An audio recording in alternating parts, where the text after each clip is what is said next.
ಬಿಜೆಪಿಯಲ್ಲೂ ಜೋರಾಯಿತು ಅಧ್ಯಕ್ಷರ ವಾರ್. ನೇರ ಪೈಪೋಟಿಗೆ ಸಜ್ಜಾಗಿದ್ದಾರೆ ಯತ್ನಾಳ್.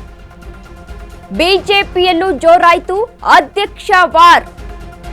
ನೇರ ಪೈಪೋಟಿಗೆ ಸಜ್ಜಾಗಿದ್ದಾರೆ ಬಸನಗೌಡ ಯತ್ನಾಳ್. ರಾಜ್ಯಾಧ್ಯಕ್ಷ ಎಲೆಕ್ಷನ್ನಲ್ಲೇ ಟಕ್ಕರ್ ಕೊಡಲು ಪ್ಲಾನ್ ಅನ್ನ ಮಾಡಿಕೊಂಡಿದ್ದಾರೆ ಎನ್ನುವ ಮಾಹಿತಿ ಸಿಗ್ತಾ ಇದೆ. ತಟಸ್ಥ ಗುಂಪನ್ನ ಸೆಳೆಯಲು ಎರಡು ಬಣಗಳು ಈಗಾಗಲೇ ಸರ್ಕಸ್ ಅನ್ನ ಮಾಡ್ತಾ ಇವೆ ಎನ್ನುವ ಮಾಹಿತಿ ಕೂಡ ಸಿಗ್ತಾ ಇದೆ. ಬಿಜೆಪಿಯಲ್ಲೂ ಕೂಡ ಅಧ್ಯಕ್ಷ ವಾರ್ ಇದೀಗ ಜೋರಾಗಿದೆ. ಬಸನಗೌಡ ಪಾಟೀಲ್ ಇದೀಗ ಪ್ಲಾನ್ ಅನ್ನ ಮಾಡಿಕೊಂಡಿದ್ದಾರೆ. ನೇರ ಪೈಪೋಟಿಗೆ ಸಜ್ಜಾಗಿದ್ದಾರೆ. ರಾಜ್ಯಾಧ್ಯಕ್ಷ ಎಲೆಕ್ಷನ್ ಕೂಡ ನಡೀತಾ ಇದೆ. ಬಿಜೆಪಿ ರಾಜ್ಯಾಧ್ಯಕ್ಷ ಎಲೆಕ್ಷನ್ ಕೂಡ ನಡೀತಾ ಇದೆ. ಅದಕ್ಕೆ ನೇರವಾಗಿ ಟಕ್ಕರ್ ಅನ್ನ ಕೊಡಲು ಪ್ಲಾನ್ ಅನ್ನ ಮಾಡಿಕೊಂಡಿದ್ದಾರೆ. ತಟಸ್ಥ ಗುಂಪನ್ನ ಸೆಳೆಯಲು ಎರಡು ಬಣಗಳು ಇದೀಗ ಸರ್ಕಸ್ ಅನ್ನ ಕೂಡ ಮಾಡ್ತಾ ಇದೆ. ಇನ್ನು ರಾಜ್ಯ ಬಿಜೆಪಿ ಸರ್ಕಾರದಲ್ಲಿ ಇದೀಗ ಬಣಬಡಿದಾಟ ಜೋರಾಗಿದೆ. ಬಿಜೆಪಿ ರಾಜ್ಯಾಧ್ಯಕ್ಷ ಪಟ್ಟಕ್ಕೆ ಸ್ಪರ್ಧೆ ಮಾಡಲು ಯತ್ನಾಳ್ ತಯಾರಿಯನ್ನ ನಡೆಸಿದ್ದಾರೆ. ವಿಜಯೇಂದ್ರ ವಿರುದ್ಧ ಖುದ್ದು ಅಖಾಡಕ್ಕೆ ಧುಮುಕಲು ನಿರ್ಧಾರವನ್ನ ಕೂಡ ಕೈಗೊಂಡಿದ್ದಾರೆ. ತಾನೇ ಕಣಕ್ಕಿಳಿಯಲು ಅಭಿಪ್ರಾಯವನ್ನ ಸಂಗ್ರಹಿಸ್ತಾ ಇದ್ದಾರೆ ಯತ್ನಾಳ್ ರವರು ಎನ್ನುವ ಮಾಹಿತಿ ಸಿಗ್ತಾ ಇದೆ. ತಮ್ಮ ಬಣದ ಯಾರನ್ನಾದ್ರೂ ಕಣಕ್ಕಿಳಿಸಲು ಯತ್ನಾಳ್ ಇದೀಗ ಚಿಂತನೆಯನ್ನ ನಡೆಸ್ತಾ ಇದ್ದಾರೆ. ಬಿಜೆಪಿ ರಾಜ್ಯಾಧ್ಯಕ್ಷ ಪಟ್ಟಕ್ಕೆ ಸ್ಪರ್ಧೆಯನ್ನ ಮಾಡಲು ಯತ್ನಾಳ್ ಇದೀಗ ತಯಾರಿಯನ್ನ ನಡೆಸ್ತಾ ಇದ್ದಾರೆ. ವಿಜಯೇಂದ್ರ ವಿರುದ್ಧ ಖುದ್ದು ಅಖಾಡಕ್ಕೆ ಧುಮುಕಲು ನಿರ್ಧಾರವನ್ನ ಕೈಗೊಂಡಿದ್ದಾರೆ. ತಾನೇ ಕಣಕ್ಕಿಳಿಯಲು ಅಭಿಪ್ರಾಯವನ್ನ ಸಂಗ್ರಹಿಸ್ತಾ ಇದ್ದಾರೆ ಬಸನಗೌಡ ಯತ್ನಾಳ್ ಎನ್ನುವ ಮಾಹಿತಿ ಸಿಗ್ತಾ ಇದೆ. ತಮ್ಮ ಬಣದ ಯಾರನ್ನಾದ್ರೂ ಕಣಕ್ಕಿಳಿಸಲು ಯತ್ನಾಳ್ ಇದೀಗ ಚಿಂತನೆಯನ್ನ ನಡೆಸ್ತಾ ಇದ್ದಾರೆ. ಬಿಜೆಪಿ ರಾಜ್ಯಾಧ್ಯಕ್ಷ ಪಟ್ಟಕ್ಕೆ ಸ್ಪರ್ಧೆ ಮಾಡಲು ಯತ್ನಾಳ್ ಇದೀಗ ತಯಾರಿಯನ್ನ ನಡೆಸ್ತಾ ಇದ್ದಾರೆ. ವಿಜಯೇಂದ್ರ ವಿರುದ್ಧ ಖುದ್ದು ಅಖಾಡಕ್ಕೆ ಧುಮುಕಲು ನಿರ್ಧಾರವನ್ನ ಕೈಗೊಂಡಿದ್ದಾರೆ ಎನ್ನುವ ಮಾಹಿತಿ ಸಿಗ್ತಾ ಇದೆ.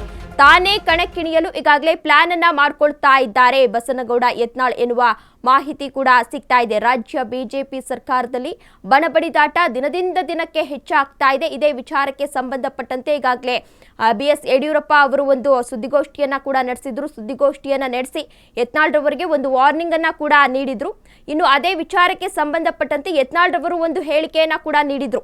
ಯಡಿಯೂರಪ್ಪ ಅವರು ಏನ್ ಹೇಳ್ತಾರೋ ಅದಕ್ಕೆ ನಾನು ಬದ್ಧನಾಗಿರ್ತೇನೆ ಎಂಬ ಹೇಳಿಕೆಯನ್ನ ಕೂಡ ನೀಡಿದ್ರು. ಅದರ ಬೆನ್ನಲ್ಲೇ ಇದೀಗ ರಾಜ್ಯಾಧ್ಯಕ್ಷ ಎಲೆಕ್ಷನ್ ಕೂಡ ನಡೀತಾ ಇದೆ. ಬಣಬಡಿದಾಟ ಶಮನಕ್ಕೆ ಮುಂದಾದ್ರ ಆರ್ ಅಶೋಕ್ ಎನ್ನುವ ಪ್ರಶ್ನೆ ಎದುರಾಗ್ತಾ ಇದೆ. ಅಧ್ಯಕ್ಷ ಫೈಟ್ ಹತ್ತಿರವಾಗ್ತಿದ್ದಂತೆ ಸಂಧಾನ ಸರ್ಕಸ್ ನಡೀತಾ ಇದೆ. ನಿನ್ನೆ ಅಶೋಕನ್ನ ಭೇಟಿಯಾಗಿದ್ದಾರೆ ಮಾಜಿ ಸಂಸದ ಪ್ರತಾಪ್ ಸಿಂಹ. ವಿಧಾನಸೌಧದ ವಿಪಕ್ಷ ನಾಯಕರ ಕೊಠಡಿಯಲ್ಲಿ ಅರ್ಧ ಗಂಟೆ ಚರ್ಚೆಯನ್ನ ನಡೆಸಲಾಗಿದೆ ಎನ್ನಲಾಗ್ತಾ ಇದೆ. ಬಿವೈ ವಿಜಯೇಂದ್ರ ಜೊತೆಗಿರುವ ಮುನಿಸು ಶಮನಕ್ಕೆ ಪ್ರಯತ್ನವನ್ನ ಮಾಡ್ತಾ ಇದ್ದಾರಾ? ಸಂಸದ ಒಡೆಯರ್ ಜೊತೆಗಿನ ಭಿನ್ನಾಭಿಪ್ರಾಯ ಬಗ್ಗೆಯೂ ಚರ್ಚೆಯನ್ನ ನಡೆಸಿದ್ದಾರೆ ಎನ್ನಲಾಗ್ತಾ ಇದೆ. ಒಕ್ಕಲಿಗ ನಾಯಕ ಆರ್ ಅಶೋಕ್ ಸಂಧಾನ ಪ್ರಯತ್ನ ಫಲಿಸುತ್ತಾ ಎನ್ನುವ ಪ್ರಶ್ನೆ ಇದೀಗ ಎದುರಾಗ್ತಾ ಇದೆ. ಬಣಬಡಿದಾಟ ಶಮನಕ್ಕೆ ಆರ್ ಅಶೋಕ್ ಇದೀಗ ಮುಂದಾಗಿದ್ದಾರೆ. ಅಧ್ಯಕ್ಷ ಫೈಟ್ ಹತ್ತಿರವಾಗ್ತಿದ್ದಂತೆ ಸಂಧಾನಕ್ಕೆ ಸರ್ಕಸ್ ಅನ್ನ ಮಾಡ್ತಾ ಇದ್ದಾರೆ ಆರ್ ಅಶೋಕ್ ರವರು. ನಿನ್ನೆ ಅಶೋಕನ ಭೇಟಿಯಾಗಿದ್ದಾರೆ. ಮಾಜಿ ಸಂಸದ ಪ್ರತಾಪ್ ಸಿಂಹ ಅವರು ಭೇಟಿಯಾಗಿ ಹಲವಾರು ವಿಚಾರಗಳ ಬಗ್ಗೆ ಪ್ರಸ್ತಾಪವನ್ನ ಮಾಡಿದ್ದಾರೆ. ಚರ್ಚೆಯನ್ನ ಕೂಡ ಮಾಡಿದ್ದಾರೆ. ಇನ್ನು ವಿಧಾನಸೌಧದ ವಿಪಕ್ಷ ನಾಯಕರ ಕೊಠಡಿಯಲ್ಲಿ ಈ ಇಬ್ಬರು ನಾಯಕರು ಭೇಟಿಯಾಗಿದ್ರು. ಅರ್ಧ ಗಂಟೆ ಚರ್ಚೆಯನ್ನ ಕೂಡ ನಡೆಸಿದ್ದಾರೆ ಇಬ್ಬರು ನಾಯಕರು. ಶಿವರಾಜ್ ಸಿಂಗ್ ಚೌಹಾಣ್ ಭೇಟಿ ಬೆನ್ನಲ್ಲೇ ಸಂಧಾನದ ಸರ್ಕಸ್ ಕೇಳಿ ಬರ್ತಾ ಇದೆ. ಅಧ್ಯಕ್ಷ ಎಲೆಕ್ಷನ್ ಉಸ್ತುವಾರಿ ಹೊತ್ತಿರುವ ಶಿವರಾಜ್ ಸಿಂಗ್ ಬಣಬಡಿದಾಟಕ್ಕೆ ಬ್ರೇಕ್ ಹಾಕಲು ಸಂಧಾನ ಪ್ರಯತ್ನವನ್ನ ಮಾಡಲಾಗ್ತಾ ಇದೆ. ಪ್ರತಾಪ್ ಸಿಂಹ ಮೂಲಕ ರೆಬಲ್ಗಳ ಮನವೊಲಿಕೆಗೆ ಪ್ಲಾನ್ ಅನ್ನ ಮಾಡಲಾಗ್ತಾ ಇದೆ. ಅಶೋಕ್ಗೆ ಸಂಧಾನದ ಜವಾಬ್ದಾರಿಯನ್ನ ಕೊಟ್ರ ಶಿವರಾಜ್ ಸಿಂಗ್ ಚೌಹಾಣ್ ಎನ್ನುವ ಪ್ರಶ್ನೆ ಎದುರಾಗ್ತಾ ಇದೆ. ಅತ್ತ ಸಂಧಾನ ಸರ್ಕಸ್ ಆದ್ರೆ ಇತ್ತ ಭಿನ್ನರಿಂದ ವಾಗ್ದಾಳಿ ಕೂಡ ನಿಲ್ತಾ ಇಲ್ಲ. ವಿಜಯೇಂದ್ರರನ್ನ ಬಚ್ಚ ಎಂದು ಕರೆದ ರಮೇಶ್ ಜಾರಕಿಹೊಳಿ ಒಂದು ಹೇಳಿಕೆಯನ್ನ ಕೂಡ ನೀಡಿದ್ರು. ಅದು ಕೂಡ ಇದೀಗ ಸಾಕಷ್ಟು ಚರ್ಚೆಗೆ ಗ್ರಾಸವಾಗ್ತಾ ಇದೆ. ಇನ್ನು ರಾಜ್ಯಕ್ಕೆ ಭೇಟಿಯನ್ನ ನೀಡಿದ್ರು ಶಿವರಾಜ್ ಸಿಂಗ್ ಚೌಹಾಣ್ ರವರು.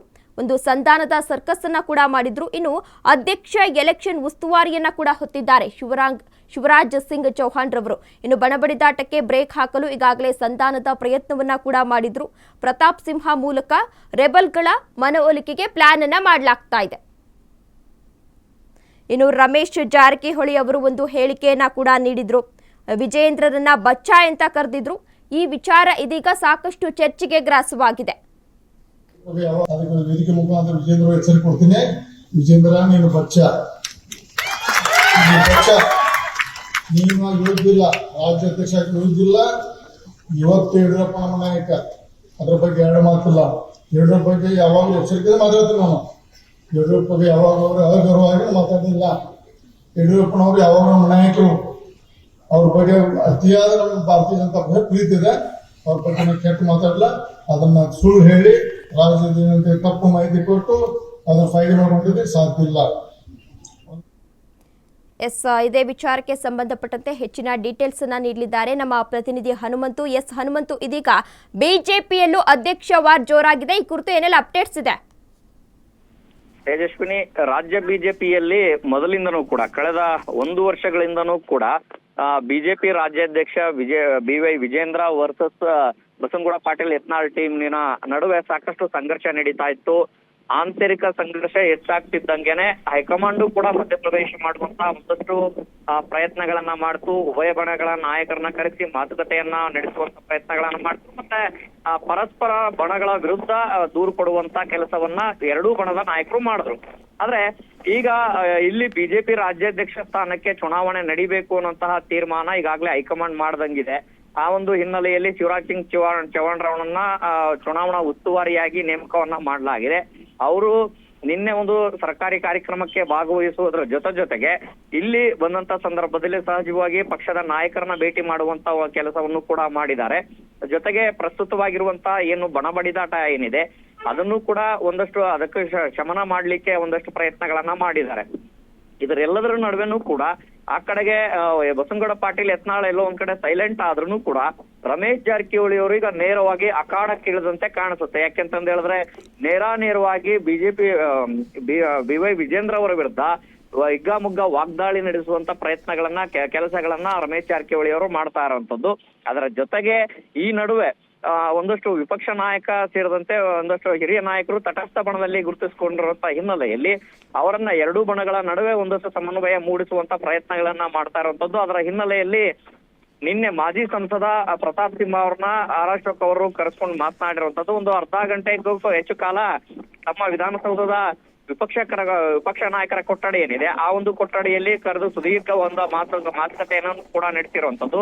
ಅಂದ್ರೆ ಇವು ಎರಡೂ ಬಣಗಳ ನಡುವೆ ಸಮನ್ವಯ ಮೂಡಿಸುವಂತ ಜವಾಬ್ದಾರಿ ಅಶೋಕ್ ಅವ್ರಿಗೆ ಕೊಟ್ರ.